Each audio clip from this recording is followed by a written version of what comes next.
दिनांक 19 नोव्हेंबर 2025 रोजी अमरावती महानगरपालिकेचे आयुक्त सौम्य शर्मा चांडक यांनी शहरी आरोग्य केंद्र वडाळी येथे भेट देत केंद्रातील आरोग्य सुविधा, महिला बाल आरोग्य उपक्रम आणि राष्ट्रीय कार्यक्रमांची अंमलबजावणी यांचा सखोल आढावा घेतला। अतिरिक्त आयुक्त शिल्पा नाईक, सहाय्यक आयुक्त भूषण पुसतकर आणि नितीन बोंडे यावेळी उपस्थित होते। भेटीचा प्रारंभ आयुक्तांच्या हस्ते कुष्ठरोग शोध मोहीम रॅलीच्या उद्घाटनाने झाला। नागरिकांमध्ये जागरूकता वाढवणे आणि लवकर निदानास चालना देणे हे या मोहिमेचे उद्दिष्ट असल्याचे त्यांनी सांगितले।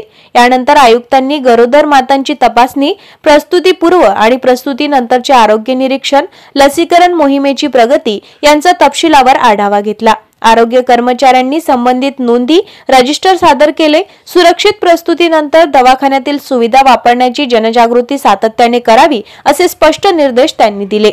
जननी सुरक्षा योजनेतील लाभ वेळेवर मिळावेत यासाठी त्यांनी विशेष सूचना केल्या आहेत। राष्ट्रीय क्षयरोग निर्मूलन कार्यक्रमाबाबत आयुक्तांनी रुग्ण नोंद, तपासणी, औषधोपचार आणि डॉट्स केंद्राची कार्यपद्धती पाहिली। टीबी विषयी भीती दूर करून वेळेस उपचार घेण्याचे महत्त्व लोकांपर्यंत पोहोचवावे असे त्यांनी सांगितले। आरोग्य सेवा अधिक सक्षम करण्याच्या हेतूने पॉलिक्लिनिकमध्ये स्त्रीरोग तज्ञ व बालरोग तज्ञांचा समावेश करण्याचे आदेश आयुक्तांनी दिले आहे। यामुळे महिलांना व बालकांना सज्ज उपचारात एकाच ठिकाणी मिळणे सोपे होणार आहे। तसेच शासनाच्या मोफत आरोग्य योजनांचे लाभ गरजू नागरिकांपर्यंत पोहोचवण्यासाठी योग्य मार्गदर्शन करण्याच्या सूचनाही त्यांनी केंद्रातील कर्मचारी वर्गांना दिल्या आहेत। स्वच्छता, रुग्ण सुविधा आणि नोंदीची जपणूक यांचीही पाहणी त्यांनी केली आहे। भेटीच्या शेवटी आयुक्त म्हणालात, अमरावतीतील नागरिकांना गुणवत्तापूर्ण आणि सुलभ आरोग्य देणे ही आमची प्राथमिकता आहे।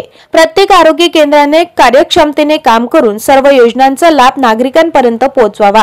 या पाहणीमुळे शहरी आरोग्य केंद्र वडाळीची सेवा आणखी सक्षम आणि नागरिकाभिमुख होण्यास मदत होणार आहे।